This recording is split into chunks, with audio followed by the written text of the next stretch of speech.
puisque les Anglais et les Américains sont à nouveau en compétition, Moscou tente de profiter de la situation et Lénine commence par passer un accord avec Henry Mason Day, un chasseur de concessions américain.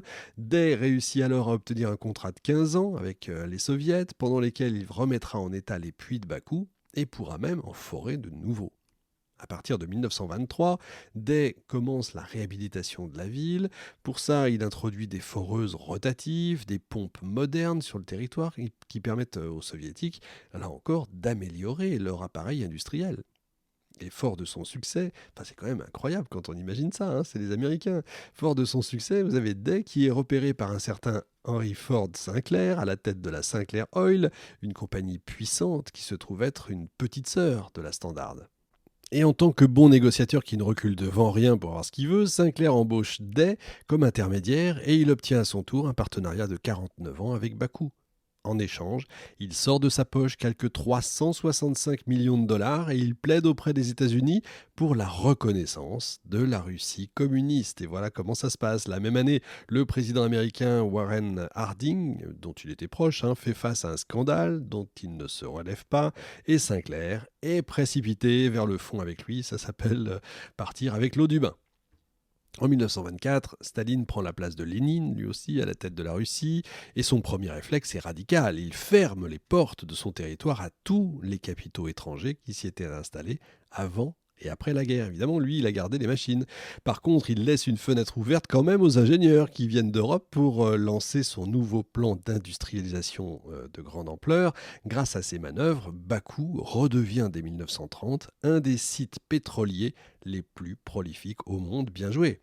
De leur côté, les Anglais, les Hollandais et les Américains sont obligés de regarder la Russie se remplir les poches toute seule. Et tout ça, encore une fois, malgré l'aide précieuse qu'ils lui ont apportée dans la reconstruction de la ville et l'économie du pays. Mais donc voilà, ils ont gardé c'est le côté communiste. Vous savez, comme disait Coluche, c'est donne-moi ta montre et moi je te donnerai l'heure. C'est un peu ça l'idée. Sauf que là, ils n'ont même pas l'heure. Ouais. Il faudra donc finalement attendre 70 ans avant que l'industrie capitaliste puisse remettre la main sur le butin de Bakou. Mais il va s'en passer des choses. C'est un peu l'épisode, si vous voulez, qui montre, c'est l'exemple type de la nouvelle dynamique, qui, encore une fois, qui s'articule autour du pétrole. Chaque nation est avide de puissance, avide de richesse. Elle se lie à une compagnie pétrolière ou à une autre au gré des opportunités qui défilent. Qu'on soit gauche, droite, qu'on soit ceci ou qu'on soit cela, on s'en fiche littéralement. Ce qui importe, c'est le résultat, c'est le capital. Les années 1920 aux États-Unis sont d'ailleurs le spectacle de manigances similaires.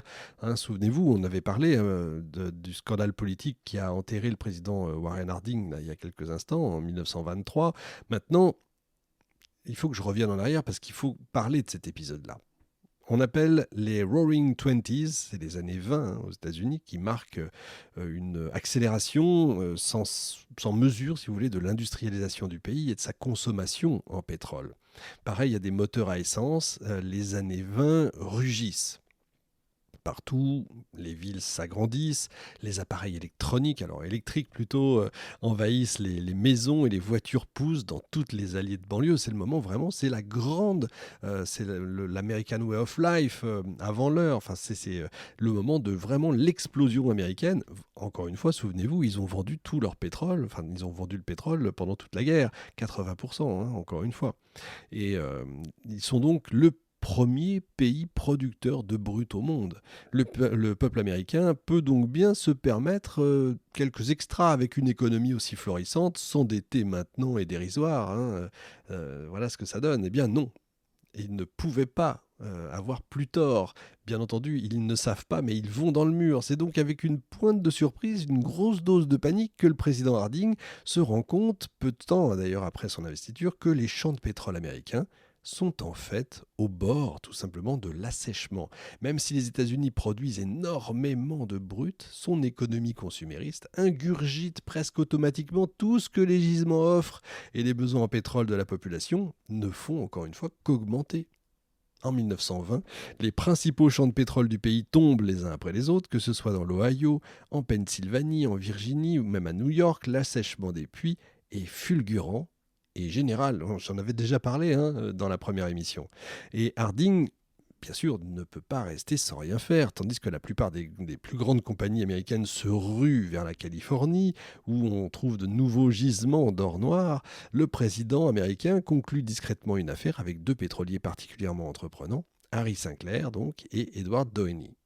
Le premier, Harry Sinclair, on en a parlé donc tout à l'heure, qui est au même moment en pleine implication dans la reconstruction de Bakou. Doheny, de son côté, c'est le premier homme à avoir foré du pétrole à Los Angeles. C'est lui qui a ouvert la voie à une ruée vertigineuse vers l'or noir de Californie. Mais ces deux magnats profitent de la détresse du président américain pour négocier, bien sûr, les droits de concession des 3 champs de brut complètement intacts jusque-là réservés à l'US Navy. Et 2 des gisements se trouvent en Californie et le troisième, qu'on appelle le Teapot Dome, en raison de sa forme assez incongrue, se situe dans le Wyoming. En échange de pots de vin conséquents qui s'élèvent à 400 000 $, c'est énorme, surtout à l'époque, Sinclair et Doheny s'emparent des champs originellement destinés encore une fois à l'armée. Cette décision, jugée scandaleuse par l'opinion publique qui de son côté a bien conscience des besoins énergétiques de la Navy, est le symbole incontesté de l'union entre le pouvoir politique et l'industrie pétrolière en cette période d'après-guerre. Mais au-delà des manigances entre les politiques et l'industrie, Washington va aller jusqu'à s'immiscer carrément dans les affaires françaises et anglaises en Mésopotamie.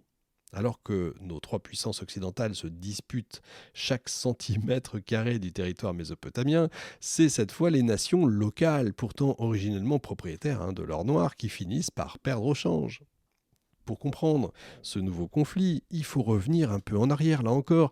On va aller jusqu'au 21 décembre 1915, le jour où le français François-Georges Picot et l'anglais Sir Mark Skies se réunissent autour d'une carte du Moyen-Orient.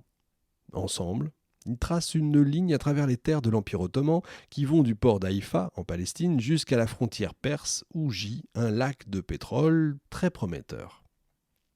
Les Britanniques héritent des territoires situés au sud de la ligne, tandis que la France récupère la Syrie, le Liban, une partie de la Turquie et la ville de Mossoul, au nord de la ligne. C'est comme ça que ça se passait à cette époque-là. Jusqu'en 1918, les Anglais interfèrent dans les affaires des pays arabes en ne cessant de leur assurer que leurs intentions sont évidemment les plus pures, clamant à tout va qu'ils ne désirent que les aider à récupérer leur indépendance vis-à-vis de l'occupant turc.